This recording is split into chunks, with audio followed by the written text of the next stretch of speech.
Hello student, this is Hina ma'am.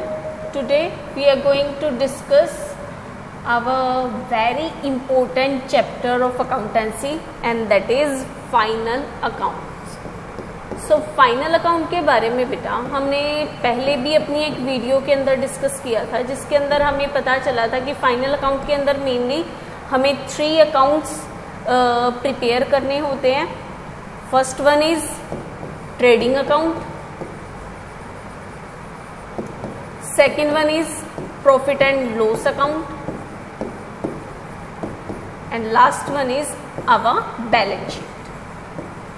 Balance sheet एक account नहीं है, ये एक स्टेटमेंट है. सो ये 3 चीजें हमारे लिए एसेंशियल होती हैं किसी भी बिजनेस फर्म के अंदर बनानी. ठीक है, इन तीनों ही चीज़ों के बारे में हमने ब्रीफली डिस्कस किया था हमारे इससे पहले वाले चैप्टर में, जो कि था फाइनल अकाउंट के फाइनेंशियल स्टेटमेंट भी आप बोलते हैं. सो अब तक तो हमने केवल इनकी अमाउंट के बारे में पढ़ा था कि कौन सी अमाउंट कहाँ पर आती है और कौन सी नहीं आती है. ठीक है, लेकिन अब आगे चल के इनके अंदर हम एडजस्टमेंट्स को पढ़ेंगे, जिन एडजस्टमेंट की वजह से हम क्या कर सकते हैं, टोटली अपने अकाउंट्स को चेंज करते हैं.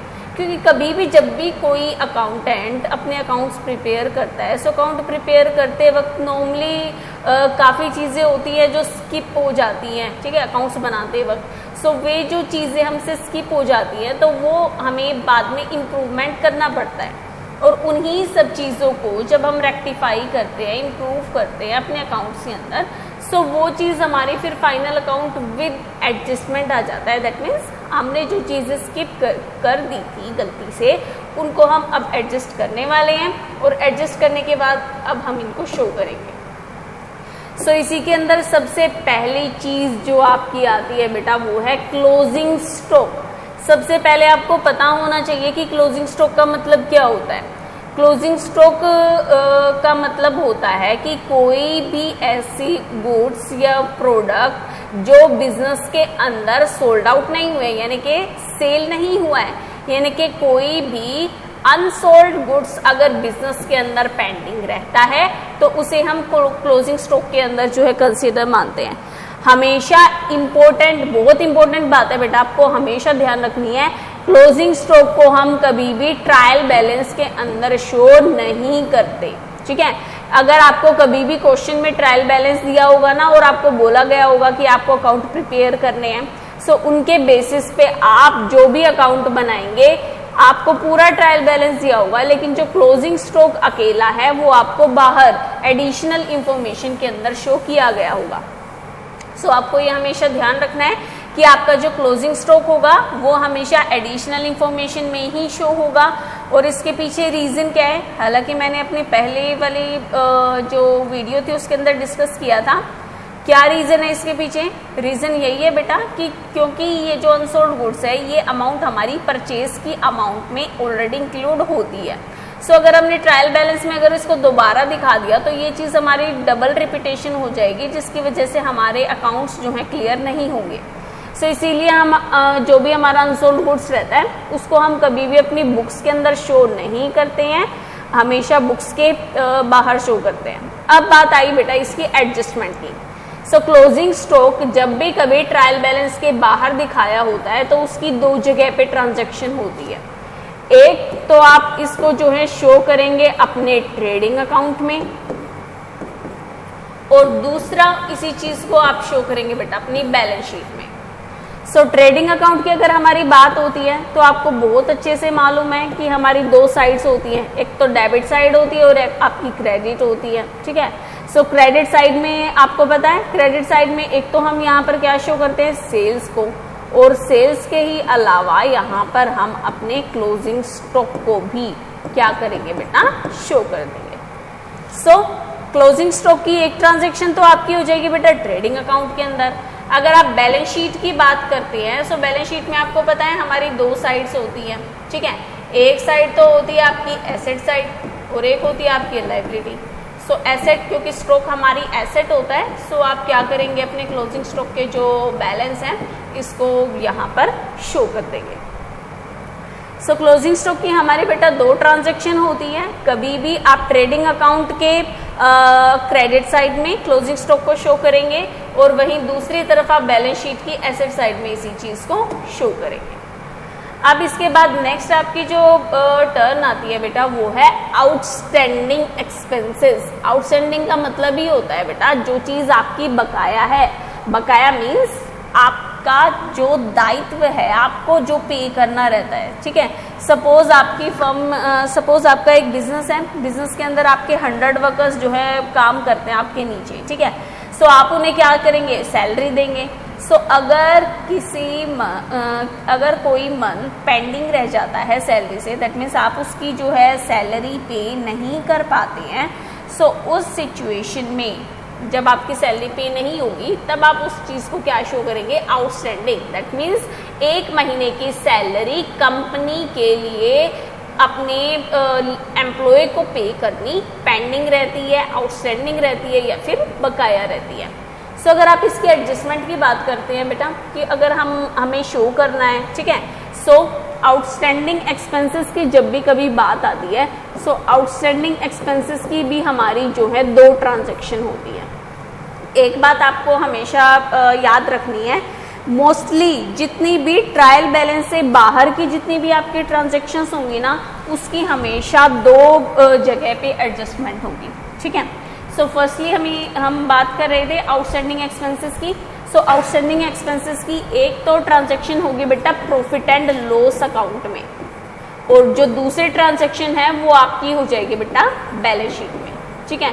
सपोज हम आउटस्टैंडिंग एक्सपेंसेस के लिए से रेंट ही लेकर चल रहे हैं, ठीक है, कि रेंट जो है किसी भी कंपनी का पे करना बाकी रहता है, बकाया रहता है। सो ये जो रेंट है, ये जो पे करना बाकी रहता है, आप क्या करेंगे बेटा, सबसे पहले तो आप प्रॉफिट एंड लॉस अकाउंट बनाएंगे। आपको पता है अगर आप रेंट पे कर रहे हो आपके लिए खर्चा है, ठीक है। सो खर्चा है तो आप क्या करेंगे, यहाँ पर शो करेंगे रेंट को। अब इस रेंट के अंदर हम क्या करेंगे बेटा, जो भी आपका आउटस्टैंडिंग बैलेंस था उस आउटस्टैंडिंग बैलेंस को यहाँ पर हम क्या करेंगे, ऐड कर देंगे। और ऐड करके जो भी आपका बैलेंस आएगा ना, इस पूरे बैलेंस को हम यहाँ पर प्रॉफिट एंड लॉस अकाउंट के अंदर शो कर देंगे। सो ये तो एडजस्टमेंट थी बेटा जब हम अपने बैलेंस को कहाँ, प्रॉफिट एंड लॉस अकाउंट के अंदर एडजस्ट कर रहे हैं, शो कर रहे हैं। अगर यही चीज़ आपकी बैलेंस शीट के रिगार्डिंग पूछी जाती है कि आप बैलेंस शीट के अंदर क्या करेंगे, क्योंकि आपको अपने वर्कर को या किसी को भी पे करना बाकी रहता है। बाकी रहने का मतलब है कि वो चीज़ बकाया है, दैट मीन्स आपकी रिस्पॉन्सिबिलिटीज फुलफिल होनी रहती हैं। सो क्या करेंगे, बैलेंस शीट के अंदर आप अपनी लाइबिलिटी साइड में इसको जो है शो कर देंगे। सो अगर आप बैलेंस शीट का अपना फॉर्मेट बना रहे हैं, बैलेंस शीट के अंदर आपको पता है हमारी 2 साइड्स होती हैं, ठीक है। एक तो होती है आपकी एसेट साइड और एक होती है बेटा आपकी लाइबिलिटी साइड, ठीक है। सो एसेट साइड और लाइबिलिटी साइड दोनों ही साइड के अंदर क्योंकि आउटस्टैंडिंग बैलेंस जो है हमारे लिए बकाया होता है, तो आउटस्टैंडिंग रेंट है, एक्सपेंसेस है या जो भी बैलेंस है, इनको हम अपनी बैलेंस शीट की लाइबिलिटी साइड में शो कर देंगे। सो ये चीज़ हमारी आउटस्टैंडिंग के लिए रहेगी बेटा।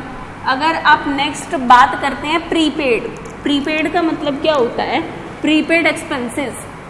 प्रीपेड एक्सपेंसेस का मतलब है बेटा कोई भी खर्चा था जो आपने क्या किया है, ऑलरेडी एडवांस में जो है पे कर दिया है, ठीक है। आपने अगर कोई भी खर्चे एडवांस में पे कर दिए तो उसको हम प्रीपेड एक्सपेंसेस में कंसिडर करते हैं। अब इसके अगर हम एडजस्टमेंट देखते हैं बेटा, सो देखो सबसे पहले अगेन प्रीपेड एक्सपेंसेस जो है आपकी, इसकी भी 2 जगह पे ट्रांजैक्शन होगी। फर्स्टली अगर आप बात करते हैं बेटा प्रॉफिट एंड लॉस अकाउंट की, और दूसरी होगी हमारी बैलेंस शीट में। सो सबसे पहले हम बात करते हैं हमारे प्रॉफिट एंड लॉस अकाउंट की, ठीक है। So profit and loss account में अगेन हमारी 2 साइड्स होती हैं, एक तो आपका बैलेंस था डेबिट और एक आपका बैलेंस था बेटा क्रेडिट। सो डेबिट और क्रेडिट बैलेंस के अकॉर्डिंग प्रीपेड एक्सपेंसेस जो हैं इसके अंदर हम क्या कर रहे थे, एक्सपेंसेस, आपका कोई भी आपने खर्चा था वो एडवांस में पे कर दिया। से हम इंश्योरेंस से लेकर चल रहे हैं, ठीक है, कि हमें फर्म को जो है क्या करना था, इंश्योरेंस जो है पे करना था, तो हमने क्या किया, पूरे साल का जो इंश्योरेंस है वो ऑलरेडी एडवांस में जो है पे कर दिया, ठीक है। सो प्रॉफिट एंड लॉस के अंदर सबसे पहले आप क्या करते थे, आप इंश्योरेंस को दिखाते थे। सो वो चीज़ इंश्योरेंस, मान लो हमें यहाँ पर मान के चल रहे हैं कि हमारी 24,000 था, पूरे साल के हम जो है 24,000 जो है क्या कर रहे थे, पे कर रहे थे, लेकिन इन 24,000 में जो 4,000 का बैलेंस है ना, ये हमने प्रीपेड, दैट मीन्स एडवांस का पे किया हुआ है। सो जो बैलेंस आपने प्रीपेड किया हुआ है ना, वो आप यहाँ पर क्या कर देंगे, लेस कर देंगे, और फिर जो आपका बैलेंस है ₹20,000 का, वो प्रॉफिट एंड लॉस के अंदर शो हो जाएगा। सो ये बेटा हमारा प्रॉफिट एंड लॉस अकाउंट के अंदर एडजस्टमेंट थी। लेकिन अगर इसी चीज़ की बैलेंस शीट के अंदर आप देखेंगे, बैलेंस शीट के अंदर जस्ट कुछ नहीं करना, आपको अपनी एसेट साइड के अंदर जो है इस बैलेंस को शो कर देना है। सो इसका मतलब ये है कि बैलेंस शीट की एसेट साइड में शो हो जाएगा। यही चीज़ हमने आउटस्टैंडिंग बैलेंस के लिए भी किया था बेटा, लेकिन आउटस्टैंडिंग बैलेंस में हमने जो बैलेंस था वो ऐड किया था, प्रीपेड के अंदर हम इसी बैलेंस को लेस करेंगे। बस यही एक छोटा सा डिफरेंस है। अगर आप बैलेंस शीट की बात कर रहे थे, अगेन बैलेंस शीट के अंदर हमारी दो साइड होती है, एक आती है आपकी एसेट साइड और एक होती है आपकी लायबिलिटी साइड, ठीक है। सो अगर इसके बेसिस पे अगर आपसे पूछा जाए कि प्रीपेड कहाँ शो होगा, सो प्रीपेड क्योंकि आपकी एसेट होती है, सो प्रीपेड इंश्योरेंस को आप अपनी एसेट साइड के अंदर जो है शो कर देंगे। सो बेटा प्रीपेड एक्सपेंसेस के बाद अभी नेक्स्ट जो हमारा टॉपिक आ रहा है वो है डेप्रिसिएशन। पूरा चैप्टर हम डेप्रिसिएशन के ऊपर कर चुके हैं, जिसमें हमें पता है कि हम क्या करते हैं, जो भी हमारी मशीनरी होती है उसके ऊपर जो है हम अपना डेप्रिसिएशन चार्ज करते हैं, ठीक है। सो अब इसकी एडजस्टमेंट हमें दिखानी है, शो करनी है कहाँ पर, अपने फाइनल अकाउंट्स में। सो अगर डेप्रिसिएशन का भी अगेन हमारा दो जगह पे एडजस्टमेंट होती है। एक तो आप क्या करेंगे बेटा, प्रॉफिट एंड लॉस अकाउंट के अंदर जो है इसे शो कर देंगे, और दूसरी एडजस्टमेंट इसकी बैलेंस शीट में होगी। सो सबसे पहले हम बात करते हैं बेटा प्रॉफिट एंड लॉस अकाउंट की। So profit and loss account के अंदर आपको पता ही है हमारी दो साइड्स हैं, डेबिट एंड क्रेडिट। डेप्रिसिएशन क्योंकि हमारे लिए बेटा खर्चा होता है, सो खर्चा होने की वजह से प्रॉफिट एंड लॉस अकाउंट के डेबिट साइड में हम शो करेंगे, that means to depreciation on. अगर आपकी केवल एक एसेट है, से मानकर चल रहे हैं केवल फर्नीचर है, फर्नीचर के ऊपर केवल आपका 2,000 का जो है डेप्रिसिएशन लग रहा है, सो आप एक ही चीज़ दिखा देंगे। अगर आपके एक से ज़्यादा एसेट्स हैं, लाइक मशीनरी है, ठीक है, ₹5,000 से, तो इस तरीके से अगर आपकी एक से ज़्यादा एसेट्स हैं तो उन एसेट्स को भी आप एक ही जगह पे दिखाकर कंबाइन करके एडिशन में प्रॉफिट एंड लॉस अकाउंट के डेबिट साइड में शो कर सकते हैं। अगर यही चीज़ आपसे बैलेंस शीट के अंदर पूछा जाता है कि बैलेंस शीट के अंदर आप इस चीज़ को प्रेजेंट कैसे करेंगे, सो सबसे पहले तो हम क्या करेंगे बेटा, हमारी जो बैलेंस शीट है हम उसको प्रिपेयर करते हैं। सो आपको पता है हमारी एसेट साइड और एक हमारी लायबिलिटी साइड। सो एसेट साइड के अंदर अगर से हम मान के चल रहे हैं, सबसे पहले हमने फर्नीचर ही लिया था, ठीक है। सो फर्नीचर हमारा मान लो 20,000 का फर्नीचर था। 20,000 के फर्नीचर में 2,000 के फर्नीचर पे डेप्रिसिएशन लग चुका है, तो कितना बचा बेटा, 18,000 बचा, ठीक है। सो ये जो 18,000 है ये आप क्या करेंगे, अपनी बैलेंस शीट में दिखा देंगे। अगर यही चीज़ मान लो आपकी जो है कंसीडर की जाती है सेकंड मशीनरी के ऊपर, जो कि आपका था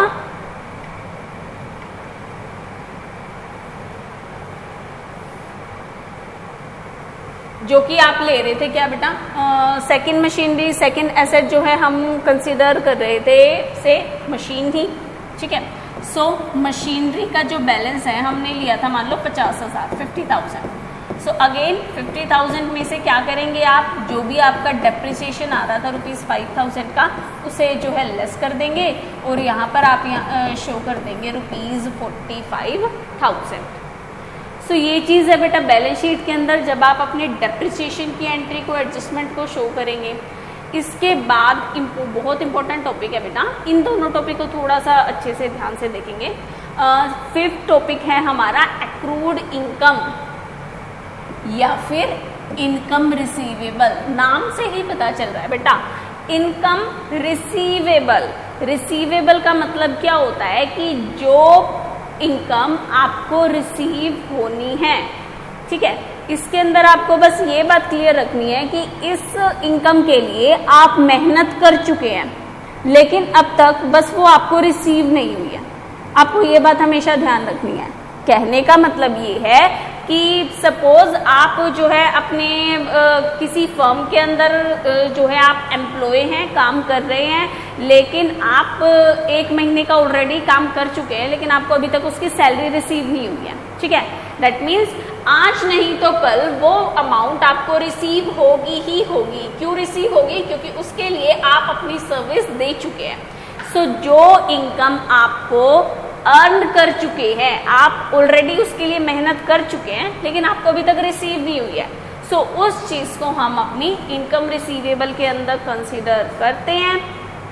और अगर आप इसके एडजस्टमेंट की बात कर रहे हैं बेटा, सो एडजस्टमेंट के अकॉर्डिंग अगर हम देखते हैं, सो एडजस्टमेंट वही है हमारा कि सबसे पहले, क्योंकि हमारी इनकम होती है, हमारे लिए अर्निंग होती है, अर्निंग होने की वजह से हम क्या करेंगे, इसको प्रॉफिट एंड लॉस अकाउंट की क्रेडिट साइड में इसको ऐड करेंगे, क्योंकि आज नहीं तो कल ये पैसा हमें रिसीव हो ही जाएगा, ठीक है।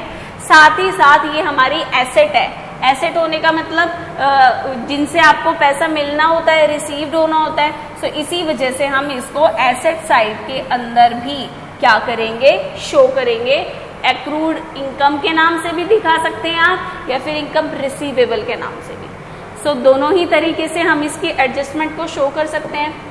नेक्स्ट जो हमारा टॉपिक आता है बेटा, वो है इनकम अनअर्न्ड इनकम या फिर इनकम रिसीव्ड इन एडवांस। ये बेटा पीछे वाले पॉइंट का, बैक पॉइंट का बिल्कुल अपोजिट है, रिवर्स है। कैसे? ध्यान से समझना बेटा।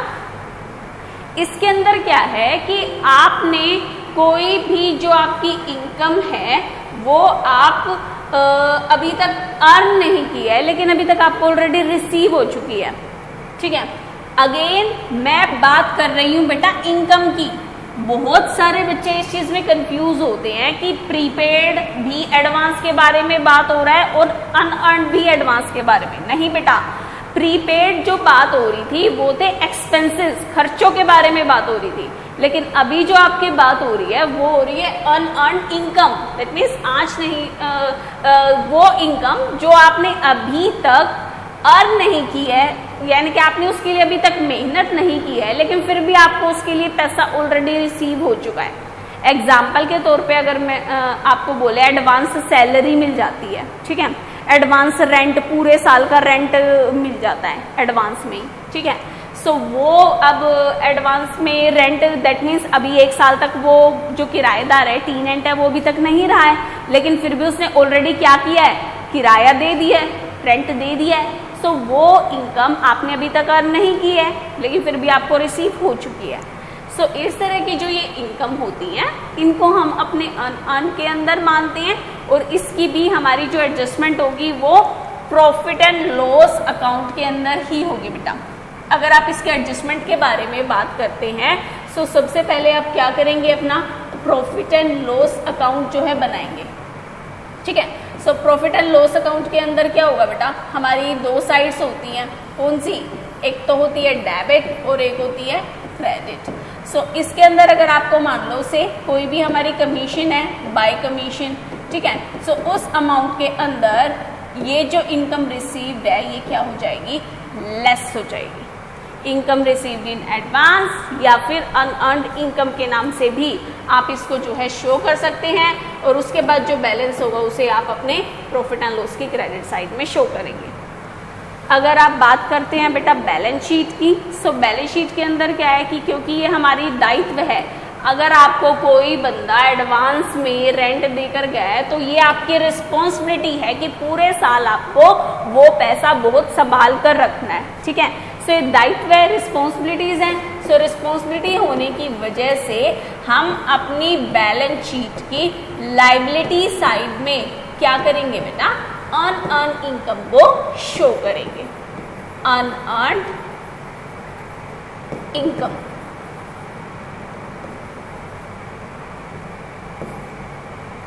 सो ये बेटा हमारी एडजस्टमेंट थी जिसके अंदर हम क्या करेंगे, जो भी हमारी पर्टिकुलरली अनअर्न इनकम है उसको शो करेंगे।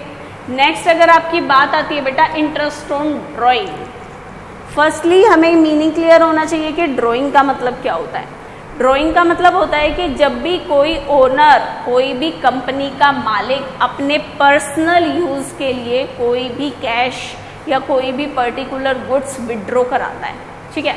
सो अगर उसने विड्रॉ कराया, क्योंकि हम बिजनेस एंटिटी कॉन्सेप्ट को मानते हैं, तो बिजनेस एंटिटी कॉन्सेप्ट के अकॉर्डिंग क्या है, हम ओनर को भी एक इंडिविजुअल अलग पर्सन मानते हैं, फर्म से अलग व्यक्ति होता है, और अलग व्यक्ति होने की ही वजह से हम क्या करेंगे, उसको भी अपनी लायबिलिटी मानेंगे। और अगर अपने पर्सनल यूज़ के लिए पैसा निकाला है तो वो चीज़ फर्म के लिए लायबिलिटी होगी, ठीक है। सो अगर फर्म ओनर ने पैसा निकाला है तो ओनर से क्या करेगी फर्म, फ्री में थोड़ी ना पैसा देगी, नो, क्योंकि बिजनेस एक कंपनी जो है एक आर्टिफिशियल पर्सन होती है। इसी रीजन की वजह से बिजनेस के अंदर ओनर से भी अगर उसने अमाउंट विड्रॉ कराई है तो उससे भी ब्याज, इंटरेस्ट मांगा जाएगा। सो एक तरह से भले ही ओनर से ब्याज मिल रहा है, लेकिन हम कंपनी के पॉइंट ऑफ व्यू से देखते हैं, कंपनी की तो अर्निंग हो रही है ना, कंपनी के पास तो कैश आ रहा है। सो कंपनी की अर्निंग होने की वजह से हम प्रॉफिट एंड लॉस अकाउंट के अंदर जो इंटरेस्ट ऑन ड्राइंग है बेटा, इसको हम अपनी क्रेडिट साइड में जो है शो करते हैं, interest on drawing. So interest on drawing बेटा, क्योंकि ये आपके फर्म के लिए फायदा है, भले ही ओनर ही क्यों ना ब्याज दे, लेकिन फर्म के पास तो आ रहा है ना पैसा। सो जब भी कभी कैश आएगा बिजनेस के पास, बिजनेस की अर्निंग होगी, सो उसको हम अपने इंटरेस्ट ऑन ड्राइंग को प्रॉफिट एंड लॉस की क्रेडिट साइड में शो करेंगे। रही बात बैलेंस शीट की, सो बैलेंस शीट के अंदर हमारी जो कैपिटल होती है, जैसे कि आपको यहाँ पर दिख रही है कि से हम कोई भी ले रहे हैं, कैपिटल है। सो कैपिटल के अंदर क्या होता है बेटा, ड्राइंग को हम हमेशा लेस करते हैं, ठीक है। सो ड्राइंग मान लो किसी भी मालिक ने जो है 80,000 रुपये कैश विड्रॉ कराया था, अब 3,000 रुपये उसके ऊपर ब्याज के लग गए, तो टोटल कितने हो गए बेटा, 83,000 रुपीज़ हो गए। सो ये जो 83,000 रुपीज़ हैं, ये 83,000 डायरेक्टली लेस होंगे। ये आपकी चॉइस के ऊपर है कि आप ड्राइंग को अलग लेस करना चाह रहे हो और इसके जो इंटरेस्ट है इसको अलग लेस कर रहे हो, लेकिन बात बेटा वही रहेगी।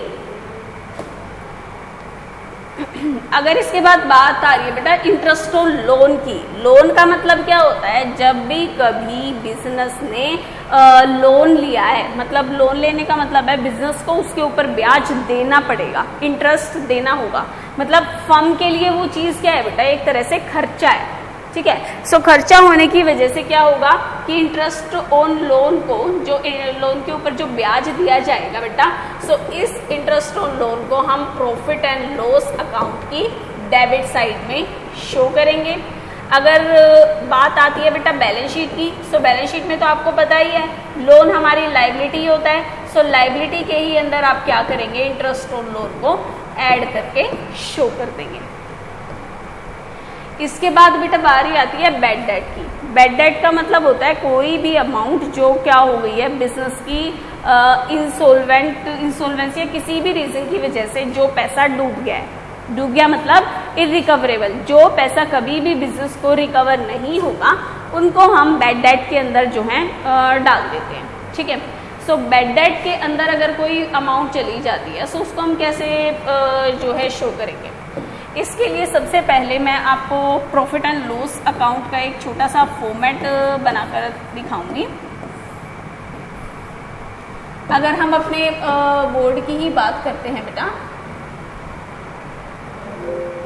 सो देखो सबसे पहले हम बात कर रहे थे जैसे कि बैड डेट की। बैड डेट का मतलब ही क्या होता है कि जो भी आपकी अमाउंट है, जो भी आपकी पर्टिकुलर अमाउंट जो क्या हो चुकी है, इर्रिकवरेबल है, यानी कि जहाँ से आपको कैश नहीं मिलने वाला है, ठीक है।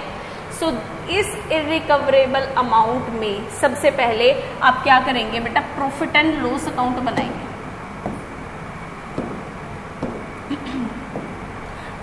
प्रॉफिट एंड लॉस अकाउंट बनाएंगे बेटा।